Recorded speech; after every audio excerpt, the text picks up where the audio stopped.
Jazzcast Pros. The reasons we can't sleep at night are usually the same reasons we don't truly live during the day. Michael Xavier. Hello, dreamers. I know you're looking to be the best version of yourself in 2024. You're setting big goals and avidly making commitments to be better than you were last year. So I'm here to share with you my secret to getting so much done and to tell you that it all comes down to the little things that you do every single day. To reach any goal, it's about putting one foot in front of the other. But it's also about getting in the winks of sleep needed to manage your energy and time during the day. In today's episode, I want to start off with a series of questions I'll be answering throughout the year that will set you on a course to seeing, feeling, and being the best version of yourself. Sometimes you just don't know what you don't know. So I'm here every week to set the record straight on how to fix the challenges you may be having with your sleep and to empower you with the tools to make sure you're sleeping your best. Our conversation today is about what happens when you sleep, but more importantly, why it matters. Often thought of as a passive activity, when you sleep, your body is actually active and at work, keeping you functioning at optimal levels. The process is both dynamic and misunderstood, but you don't have to know how it all works to benefit from it. Stay with me to get your dose of sleep tips for the week. Welcome back to the Doze Podcast. For those of you who are new to the show, this is the short and sweet of what you need to know to transform your sleep.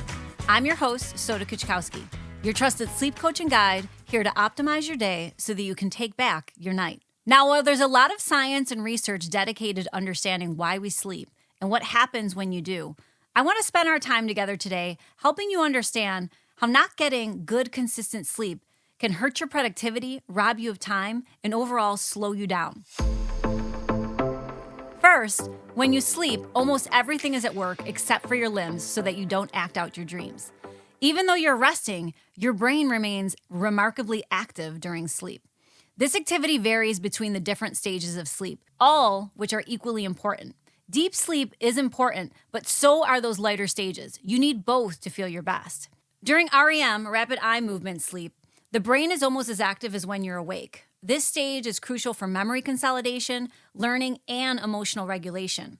At this time, it's more or less in housekeeping mode, removing toxins that build up while you're awake.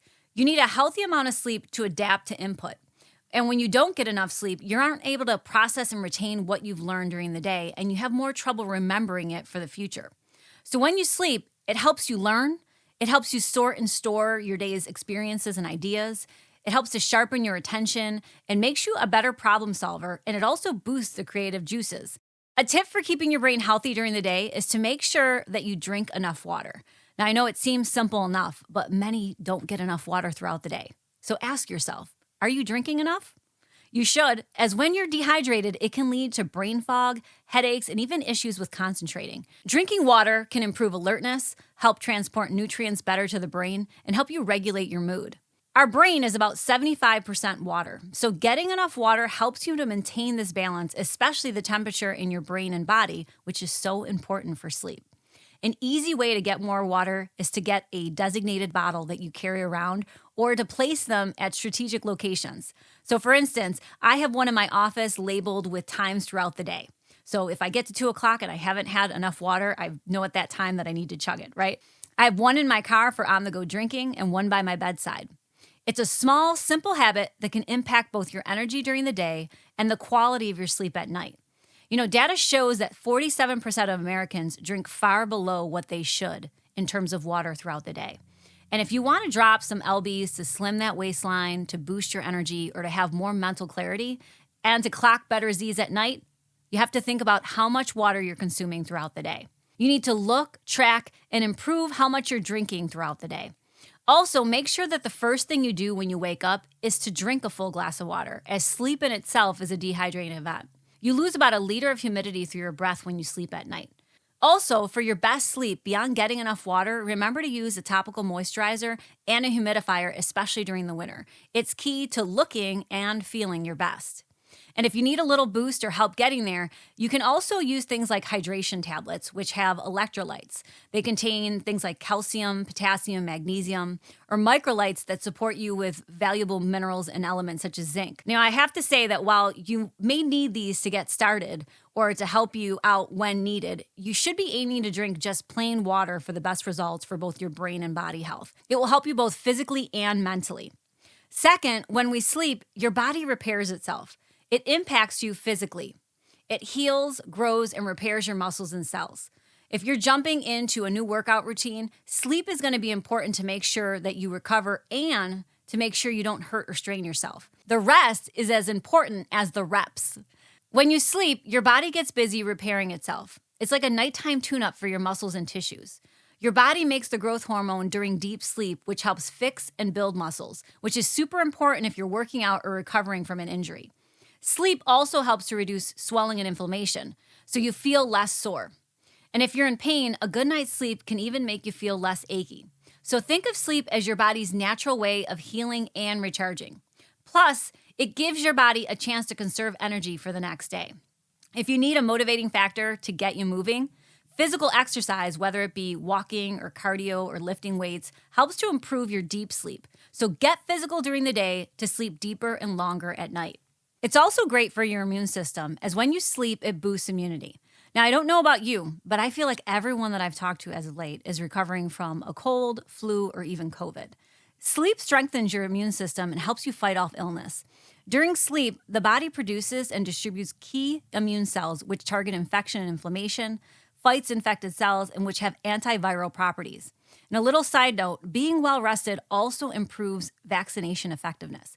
You want to make sure you're getting at least 6 hours or more leading into getting a vaccine, as it increases your antibody response. Research shows a combination of good sleep the week of the shot combined with getting it in the morning can improve the immune response to it. Best part of it is those who consistently get enough sleep and sleep well are less likely to catch a cold or infections. It makes you wonder why some people catch things easier than others. Sleep is a big part of it. I know I credit mine for staying healthy. So this is all to say that if your goal is to get healthier this year, you want to start by thinking about how well you're sleeping. Get yourself into the habit of carving out a consistent time for sleep and setting up your space to really improve it. You have to designate and design it to prevent you from waking up and to enhance how deep you sleep. I want you to take an evaluation of your space. Is it helping or hurting your sleep? Everything in your sleep space can either promote or disrupt your sleep. But if you don't assess it, you will just continue to sleep poorly. So I want you to make a goal.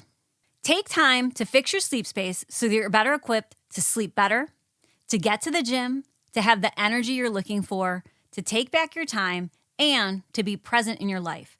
Enjoying it, not just pushing through the days and hoping for better. Your sleep space should always be dark, cool, and comfortable. Lastly, it helps you to be more resilient emotionally. If your goal is self-care or self-love this year, sleep is the ultimate form of it. If you want to take a step back and you want to lower and manage your stress, how well you sleep is it. Now, there's a vicious cycle that can exist between the two, but this goes back to the little steps and habits we create every day. It's about remembering to take those daily pauses, the deep breaths needed to reset and relax your system. It's taking time for yourself every day, even if it's just minutes at a time, to do something just for yourself. Set reminders, use Post-it notes or inspirational notes, or better yet, get a journal for your thoughts, affirmations, and habits.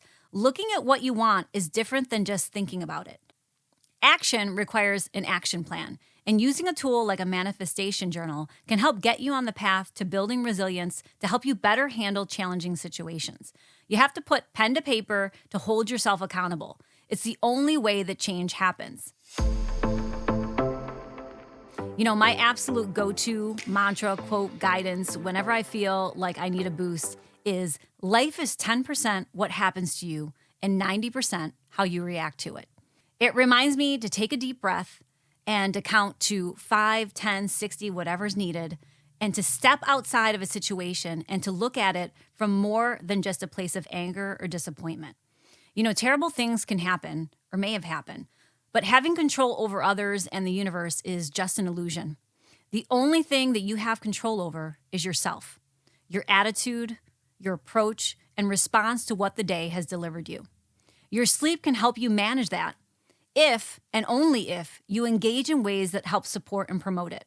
You cannot fill your head with watching, crime stories or natural disasters and events happening around the world before bed and expect to be at a place of peace. Before sleep is a time to get into a daily practice of gratitude for what you have, not what you don't, and to sit in appreciation of what is going right rather than what isn't. The truth and fact is you'll always think someone else has it better than you, but you just don't know. I've seen those at the top of their game, awards, recognition, money, feeling lost and incomplete, and those with nothing grateful for what little they have. It's all about the perspective. The only way to change your mindset is to make it a daily practice. The lens in which you choose to view the world and how you choose to show up and respond to it. Sleep is really good for helping you with those emotions. It helps keep your mood steady so you're less likely to feel irritable or have mood swings. It's also great for lowering stress and makes you better at handling tough emotional situations. Plus, when you're well rested, you're more understanding of other people's feelings and less likely to feel anxious or depressed. In short, a good night's sleep can make you feel happier and more emotionally balanced overall. In short, my dreamers, sleep is a time when our body and brain are busy repairing, strengthening, and preparing you to show up in your best light every day. Which brings me to summing up my tips and tools of the day. What can you do to improve your sleep to feel and be more productive? First, as we talked about getting enough H2O, that water during the day, I provided a link to some fun, motivating water bottles to get you set up and a link to some natural hydration tablets for those needing a little bit of an extra boost. Second, evaluate your sleep space. Ask yourself, is my space dark? Is it cool? Is it comfortable? If not, make the adjustments. Block out the light with darkening curtains, or better yet, cut out cardboard to fit the windows. It fits tightly with no seams and it costs $0 to start. I mean, you can get this done at any price point. Sometimes you have to get creative, but that's why you have me here to offer you tips.